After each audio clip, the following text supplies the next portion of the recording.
প্রতিদিনের তুলনায় না আজকে কাজের চাপটা বেশি। একটু ধৈর্য ধরে দেখো, ভিডিওটা একটুখানি আজকে বড়ই হচ্ছে। ধৈর্য ধরে দেখলেই বুঝতে পারবে কেন কি বললাম আর কি কাজ করলাম আজকে। তাই হ্যালো এভরিওয়ান, আমি দীপিকা নতুন একটা ভিডিও নিয়ে চলে এলাম। প্রতিদিনের মতন 4:30টায় উঠি, আজকে আমি 4টের সময় উঠে গেছি। উঠে নিয়ে ফুলটা তুলে নিয়েছি।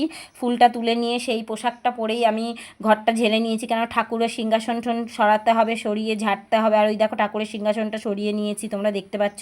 তারপরে ঝুলঝাড়ু দিয়ে ভালো করে ঝেড়ে নিয়ে তারপরে উঠোন ঝাড় দেওয়ার যে ঝাঁটা আমার এক্সট্রা আলাদা আমি কাঠি মানে তৈরি করে নিয়ে আমি নিজে একটা ঝাঁটা তৈরি করে নিয়েছি ঘর ঝাড়ার জন্য। সেই ঝাঁটাটা দিয়ে আমি এটা দিয়ে ঘরই ঝাড়ি, তা আমি উঠোন ঝাঁটা আলাদা আমার। আমি ভালো করে ঝেড়ে নিচ্ছি দেখো। আর পরিষ্কার পরিচ্ছন্ন না করলে না ভালো লাগে না। আজকে পরিষ্কারটা কেন করছি জানো তো, বৃহস্পতিবার দিনকে একটু জগন্নাথ পুজো আছে। মেয়ে পুরীর থেকে জগন্নাথ বলরাম সুভদ্রা নিয়ে এসেছিলো, ওই জন্য সেইটা মানে প্রতিষ্ঠা করব, ওই জন্য ঘর দুয়ার ঝেড়ে নিলাম। আর চারিদিকে একটু ভীষণ ঝুল পড়েছিল। আর এখন তো বর্ষার মধ্যে না মাকড়সার জালটা ভীষণ পড়ে, ওই জন্য ভালো করে পরিষ্কার করে নিচ্ছি। আবার পুজোর আগে করব। আর আমার না সামনে শ্রাবণ মাস আসতে, শ্রাবণ মাসে আমার ছেলের জন্ম মাসে আমি ঘর দোর ঝাড়িরা, এই দেখতেই পাচ্ছ আমার ওইদিকে ঝাড়া হয়ে গেছে। ঝেড়ে নিয়ে এবার আমি টিভিটাকে নামিয়ে নিলাম। নামিয়ে নিয়ে তারপরে আমি উপরটা পরিষ্কার করে নিলাম, কারণ উপরটা না আগে পরিষ্কার করে নিলে না নিচটা আমি পরিষ্কার করতে পারবো না, ওই জন্য উপরটা আগে পরিষ্কার করে নিলাম। তারপর টিভিটা ভালো করে মুছে নিলাম। টিভিটা শুকনো ন্যাকড়া দিয়ে মুছে তারপরে আমি ভেজা ন্যাকড়া একটুখানি ভালো করে চিপে নিয়ে মুছে নিয়েছি। আর এই দেখো আমি শোকেসটাও মুছে নিচ্ছি, কেননা সব কিছুই পরিষ্কার পরিচ্ছন্ন যখন করছি ভালো করে পরিষ্কার করাটাই ভালো। আর ভালোও লাগে পরিষ্কার পরিচ্ছন্ন করলে। ভাদ্র মাস ছাড়া তো আর আবার ঝাড়তে পারবো না, তখন পুজো পড়ে যাবে, ওই জন্য এখন ঝেড়ে নিলাম। একটা মাস আমি ঝুল ঝাড়ু দিয়েও আমি একটা ঝুলও ঝাড়তে পারবো না, বললামই তো ছেলের জন্ম মাসের জন্য ঝাড়তে পারবো না।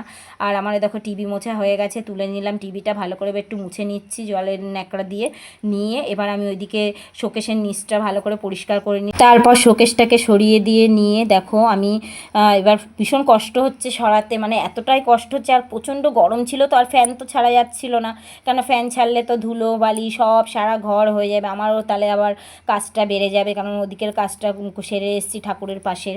আর এই দেখো শোকেসের পেছনে কী ধুলো যে পড়েছে। আমি কিন্তু প্রত্যেক সপ্তাহেই আমি পরিষ্কার করলে কি হবে, তাও নোংরা পড়ে। আর ফ্যানটাকেও মুছে নিলাম। ফ্যানটা না 15 দিন আগে মোছা হয়েছিল, তো মোছা হয়নি। ফ্যানটা না দেখছি ঘুরছে কম, ওই জন্য ভাবছি কি যে ভালো করে একটুখানি ফ্যানটাও মুছে নিই। ফ্যানটা প্রথমে শুকনো ন্যাকড়া দিয়ে মুছে নিয়ে তারপরে জলের ন্যাকড়া দিয়ে ভালো করে পরিষ্কার করে নিলাম, কেননা ওটা তো পরিষ্কার করতেই হবে, না হলে ঘর দোর না নোংরা হয়ে যায়। আর পাশেই তো রান্নাঘর না, ওই জন্য ভালো তেল কাস্টে হয়ে যায়, ওই জন্য মাঝে মধ্যেই ফ্যানটা পরিষ্কার করতে হয়। আর দেখো ওইদিকে দেয়ালের উপরটায় না দেখছি কি আঠা আঠা হয়ে গেছে, ওই যে পর্দাটা দেওয়া আছে ওর পাশেই আমার রান্নাঘর, কেননা রান্নাঘরের ওই তেল মশলাগুলো এত পরিমাণে আসে।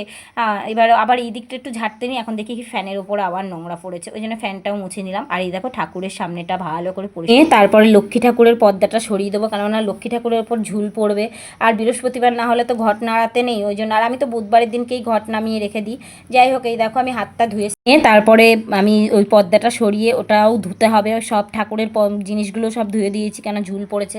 এবার ওই ভেজা ন্যাকড়াটা দিয়ে না, একটা ভেজা ন্যাকড়া ছিল সেটা দিয়ে আনলাম কি দেয়ালটা একটু মুছে নিই। কাঠের মধ্যেও দেখলাম একটু একটু ঝুল রয়েছে, আমার একদম নোংরা আমার ভালো লাগে না। আর একটু নোংরা থাকলে না বিছানার মধ্যে যদি একটু নোংরা পড়ে আমার সারা গা হাত পা চুলকায়, অ্যালার্জি হয়ে যায়। এই দেখো আমার ঝুল পড়েছে, সেইগুলো ঝাড়লাম, ভালো করে ঝেড়ে নিয়ে পরিষ্কার করে নিয়েছি। আর এই যে তোষকটা দেখছো, এই তোষকটা 1.5 বছর হলো কিনেছি আমি, এই লক্ষ্মীর ভাণ্ডারের টাকা পেয়েই ওটা কিনেছি। আর এই ঘরে যে তোষকটা ছিল ওইটা ওই ঘরে দিয়ে দিয়েছি, যে জাজিংটা এটা। আর এই যে তোষকগুলোও নতুন আগের বছর করা হয়েছে। আমি একটু একটু করে না টাকা জমিয়ে জমিয়ে আমার বরকে হেল্প করি, কেননা লক্ষ্মীর ভাণ্ডার অন্নপূর্ণা ভাণ্ডার এইগুলো দিয়েই আমি ঘর সংসারের যে জিনিসগুলো আমার লাগে সেইগুলো আমি কিনি, ওর কাছে আমি বলি না, ও দেয়, আমাকে দেয় না তা না। আর আমি এইগুলো কিনেছি। আর ওই ঘরের তোষক, এই ঘরের তোষকটা ওই ঘরে দিয়ে দিয়েছি, আর ওই ঘরের মানে নতুনটা কিনে এখানে দিয়ে দিয়েছি। আর এই দেখো তোমাদের সঙ্গে কথা বলতে বলতে দেখলেই তো আমার বিছনা চাদর টাদর পাতা হয়ে গেছে। তারপরে চৌকির তলাটাও পরিষ্কার করে নিলাম, নিয়ে এবার ঠাকুরের এই জায়গাটা না ভালো করে পরিষ্কার করে নেবো। একটু ফিনাইলই দিয়েছি, কেননা প্রচণ্ড পিঁপড়ে হয়। আর যেন এত পরিষ্কার করি তাও আরশোলা ইঁদুর সব কিছুর উৎপাত আমার বাড়িতে আছে, কেননা পুকুরের পাশেই তো আমার ঘর, ওই জন্য মানে পুকুরের ইঁদুরগুলো সব আসে। কোটোগুলো আমার সব কেটে দিয়েছে। আমি ড্রামের মধ্যে স্টিলের যে ড্রামটা ছিল, এর আগে তো তোমার আমার দোকান ছিল দেখতেই পেয়েছিলে, দোকানের জন্য বড় স্টিলের ড্রাম কিনেছি 50 কেজি চালের, সেই ড্রামের মধ্যে রাখতে ভুলে যাই। আর সব কোটোগুলো না কি সব কেটে কেটে দিয়ে গেছে জানো তো, মানে এত বিরক্ত লাগে বলার মতন না। কালকে ওই জন্য সব আবার ড্রামের মধ্যে ঢুকিয়েছি, ওই জন্য চৌকির তলাটা বেশি পরিষ্কার লাগছে, কারণ কোটো কাটি কেটে দিলে না খুব কষ্ট লাগে। সেদিনকে 500 বেসন এনে কোটোর মধ্যে পুরে রেখে দিয়েছি, প্লাস্টিকের কোটোর মধ্যে।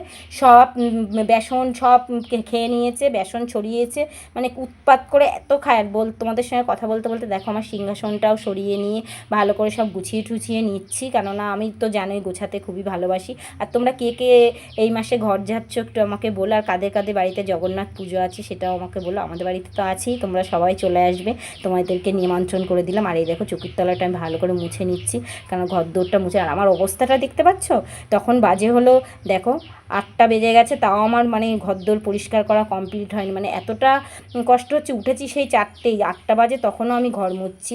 আর মেয়ে ওদিকে পুজোটা সেরে নিয়েছিল। হ্যাঁ, এইবার আমি তোমার চলে এসেছি বাইরে ঘরটা মুছে নিয়ে। হ্যাঁ, বাইরেটা এখানে দুয়ারধারটায় ময়লাগুলো ছিল, সেই ময়লাগুলো ফেললাম, ফেলে নিয়ে আবার আমাদের এই শোয়ার ঘরে ওই ঘরটার চৌকির তলাটা ভালো করে পরিষ্কার করে নিলাম।